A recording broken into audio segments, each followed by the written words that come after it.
Dear students, सृजन classes के इस लेक्चर में आप सभी का बहुत बहुत स्वागत है। आज हम लोग एक इंटीग्रेशन के एक सवाल पर डिस्कस करने जा रहे हैं, जहां पर आप लोग को ये जो वीडियो मिल रहा है वह डायरेक्ट वीडियो हम अपलोड कर रहे हैं, जिसमें मैं आपको दिखाई नहीं दे रहा हूं, लेकिन हम जो बोल रहे हैं उस माध्यम से आपको शायद यह सवाल अच्छे से समझ में आ जाए। तो स्टार्ट करते हैं एक क्वेश्चन जो 12 क्लास का बोर्ड मॉडल क्वेश्चन है, और यह क्वेश्चन आपका 2 से 3 बार पूछा जा चुका है। तो जैसा कि ये सवाल आपको दिखाया जा रहा है स्क्रीन पर, आप देख पा रहे हैं, ये सवाल है इंटीग्रल 0 से π/2 log sin x dx। ठीक है, ये आपका सवाल है, तो इसको सॉल्व करना है। अब देखिए, इसको हमने पहले से सॉल्व कर रखा है, बस इस सवाल को आपको समझाना है, तो ध्यान से समझिएगा सवाल को। ठीक है, तो स्टार्ट करते हैं हम लोग। देखिए, सबसे पहले ये आई बराबर हम लोग मान लिए 0 से π/2 log sin x dx, और इसको समीकरण 1 ले लिए। ये आप देख पा रहे हैं प्रॉपर तरीके से, अच्छे से आपको वीडियो दिख रहा है। फिर 0 से π/2 log sin π/2 minus x D x देख रहे हैं। ये जो हम लोग प्रयोग कर रहे हैं π/2 माइनस एक्स डी एक्स, ये एक सूत्र होता है, इंटीग्रेशन का एक प्रॉपर्टी होता है। देखिए, बगल में हमने प्रॉपर्टी लिख दिया ताकि आपको कोई समझने में दिक्कत नहीं हो। ये है 0 से a F X D X बराबर 0 से a F A minus x D x. इसका मतलब यही हुआ कि फंक्शन में, ये देख रहे हैं अपर लिमिट a, तो फंक्शन में जहाँ जहाँ x रहेगा, हाँ, जहाँ जहाँ फंक्शन में x रहेगा उस x को हम लोग a में घटा देंगे, माना अपर लिमिट में घटा देंगे। तो यहाँ पर आप सवाल में देखिए, अपर लिमिट आपका π/2 था, 0 से π/2, तो अपर लिमिट π/2 था। x जो है साइन के साथ सिर्फ एक x था, तो जितना x रहता है वहाँ पर हम लोग ये अपर लिमिट में x को घटा देते, तो π/2 माइनस एक्स, इस सूत्र के हिसाब से ये प्रयोग किया। ठीक है, चलिए आगे बढ़ते हैं। I बराबर 0 से π/2 log साइन π/2 माइनस एक्स का सूत्र होता है cos x dx। ठीक है, तो ये समझ पा रहे हैं आप लोग। इसको हम लोग समीकरण 2 मान लिए। अब क्या किए हम लोग, समीकरण 1 और समीकरण 2 को जोड़ दिए। 1 और 2 को क्या किए, जोड़ दिए। तो लेफ्ट साइड I और I देख रहे हैं, I और I, तो यहाँ पर I प्लस I जोड़े। राइट साइड में आपका जुट गया 0 से π/2 log sin x समीकरण 1 का, और 0 से π/2 log cos x dx ये समीकरण 2 का, दोनों को उतार करके यहाँ पर जोड़ दिए। ठीक है, तो I प्लस I आपका 2I हो गया, 0 से π/2 log sin x dx log cos x dx। देखिए dx और dx दोनों मिल रहा है ना, तो dx हम लोग कॉमन ले लिए राइट साइड में, तो ये बचा log sin x log cos x। log sin x इसका, और दूसरे इंटीग्रेशन का पार्ट log cos x। ठीक है, दोनों को हम लोग एक साथ लिख दिए। 0 से π/2 log, आपको पता है कि log a plus log b, जब दो log के बीच प्लस चिन्ह रहता है तो वो दोनों गुना हो जाता है। तो हम लोग लिख सकते हैं log a plus log b के बदला log a इंटू बी, मैंने साइन x और cos x को क्या कर दिए, गुना कर दिए। ठीक है, ये हो गया। अच्छा, 0 से π/2 log sine x into cos X आप देख पा रहे हैं, तो इसके यहाँ पर हम लोग क्या किए, 2 से गुना कर दिए और 2 से भाग भी दे दिए। 2 से गुना किया और 2 से भाग दे दिए। इससे फायदा क्या हो गया भाई, इससे फायदा हुआ कि 2 sine x into cos X, इसको आप बोल सकते हैं 2 sine a into cos A. तो इतना गो का फॉर्मूला होता है साइन 2a, साइन 2a। ठीक है, 0 से π/2 ये लिख दिए log साइन 2x/2 dx। ठीक है, अच्छा आगे बढ़ते हैं। 0 से π/2, तो ये जो है आप देख रहे हैं log a/b, log ये a है ये b है, तो ये log a/b हो गया। ठीक है, तो log a/b का फॉर्मूला होता है log a, माना log दे करके ऊपर वाला, माइनस log b, तो log sine 2x minus log 2 हो जाएगा। ठीक है, ये dx, ये सूत्र हो गया log a/b का log a minus log b। ठीक, आगे बढ़ते हैं। अब इसको 2 पार्ट में इंटीग्रेशन को बांट दिया हमने। देखिए 2 पार्ट में कैसे बांट दिए, एक हो गया 0 से π/2, तो खैर ये इंटीग्रेशन था, तो 0 से π/2 log साइन 2x dx, और दूसरा log 2 dx। ठीक है, दो पार्ट में बांट दिए इंटीग्रेशन को, पहला पार्ट ये रहा, दूसरा पार्ट। ठीक है, आगे बढ़ते हैं। 0 से पाई बटे 2 log sin 2x dx ये भी उतार दिए। log 2 कांस्टेंट है तो log 2 लिख दिए। dx का इंटीग्रेशन x होता है तो x लिख दिए। नेक्स्ट स्टेप, इसको यही उतार दिए, ये हो गया log 2 और ये रेंज रख दिए। आप जानते हैं x के जगह एक बार पाई बटे 2 रखा जाता है, -0 वो लिख दिए। तो 2i बराबर हो गया 0 से पाई बटे 2 log sin 2x dx minus pi बटे 2 log 2। ठीक है, ये पहला पार्ट था, इसको अब इस पेज को साइड करते हैं। अब दूसरा पेज, दूसरा पार्ट, चलिए दूसरा पार्ट देखते हैं हम लोग। दूसरा पार्ट आगे बढ़ाते हैं।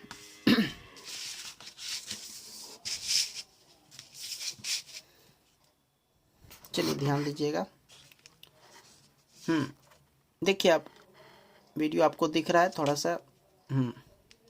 I1 ये आप जरा सा पिछला आपका पिछला पार्ट आपको ले चलते हैं, उसके बाद आगे अच्छे से समझ में आएगा, उसको हम आगे ऐड कर देंगे। ध्यान से देखिएगा। देखिए समीकरण 3 के देख रहे हैं, ध्यान दीजिएगा। समीकरण 3 में आप देख रहे हैं कि 2i बराबर साइन 0 से पाई बटे 2 log sin 2x dx minus pi बटे 2 log 2। ठीक है, तो ये जो आप देख रहे हैं अगला पार्ट, हाँ 0 से पाई बटे 2 log sin 2x dx, इसका मान यदि हमको पता चल जाए तो काम हो जाएगा। तो हम लोग क्या किए, इसी ये जो फर्स्ट पार्ट आप देख रहे हैं 0 से पाई बटे 2 log sin 2x dx, इसको हम लोग I1 मान दिए। क्या मान लिया, I1। ठीक है, अब इस पहला पेज को हम साइड करते हैं, दूसरा पेज को लाते हैं। ध्यान से देखिएगा।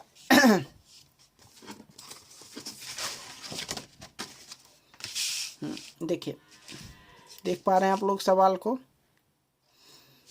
I1 मान लिए 0 से पाई बटे 2 log sin 2x dx। अब इसमें क्या किए, देखो 2x सवाल में जो था, आपको मेन सवाल था वो याद दिला देते हैं आपको। वो सवाल था 0 से पाई बटे 2 log sin x dx। तो ये 2x हमको डिस्टर्ब कर रहा है। कौन डिस्टर्ब कर रहा है, 2x। तो 2x के बदला हम लोग y मान लिए, तो उसका डिफ्रेंसिएशन किए तो 2dx बराबर dy, इसलिए dx बराबर dy बटे 2। ठीक है, अच्छा आगे देखते हैं। ये जो रेंज आप देख रहे हो 0 से पाई बटे 2 दिख रहा है आपको, ये dx लिखा हुआ है, मतलब ये जो रेंज है वो x वेरिएबल के लिए है। किसके लिए है यह रेंज, ये x वेरिएबल के लिए है। लेकिन जब हम मान करके सवाल को बना रहे हैं तो यह सवाल आपका y वेरिएबल में कन्वर्ट हो गया। किस वेरिएबल में, ये y वेरिएबल में कन्वर्ट हो गया। इसीलिए हमको y के टर्म में मान निकालना पड़ेगा कि y के टर्म में रेंज कितना होगा। तो ये दोनों फिलहाल अभी x का मान है, तो लिखेंगे जब x बराबर 0 तो y बराबर हो गया 2x। y बराबर हो गया 2x, तो 2 इंटू एक्स के जगह 0, तो 2 इंटू 0 बराबर 0 हो गया।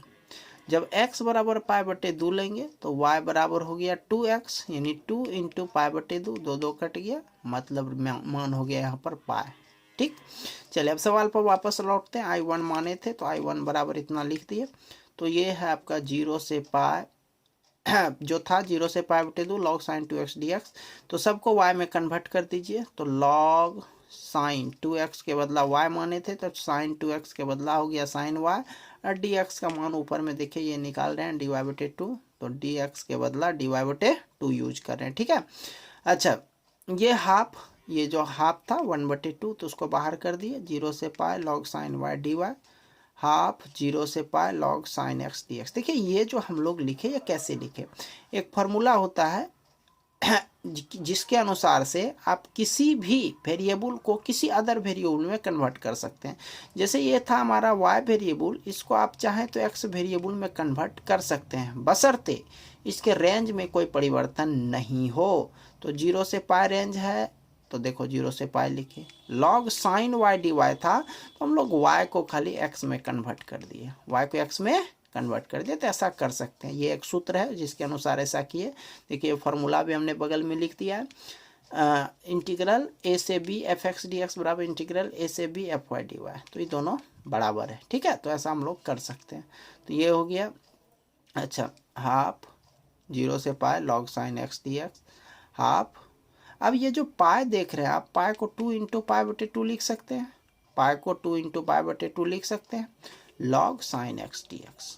अब देखिए, अब जो हमारा सवाल है, ये आपको लग रहा होगा कि ये सवाल, ये जो देख रहे हैं, यदि ये 2 नहीं होता ये सवाल जो है पूरा तरीके से आपको जो मेन सवाल था सेम उसी का रूप हो जाता, लेकिन ये 2 डिस्टर्ब कर रहा है, तो 2 को यहाँ से हम बाहर कर देंगे।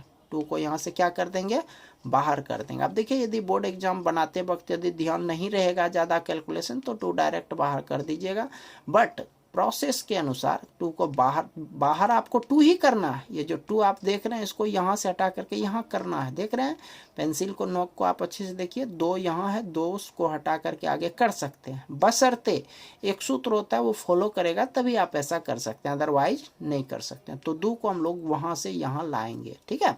तो अब हम लोग लाएंगे कैसे, उसका एक शर्त होता है, उस शर्त को हम देखते हैं यहाँ पर फुलफिल करता है कि नहीं, ध्यान दीजिएगा। आपका एफ एक्स बराबर है log sine x D x, मतलब फंक्शन उसको लिख दिए।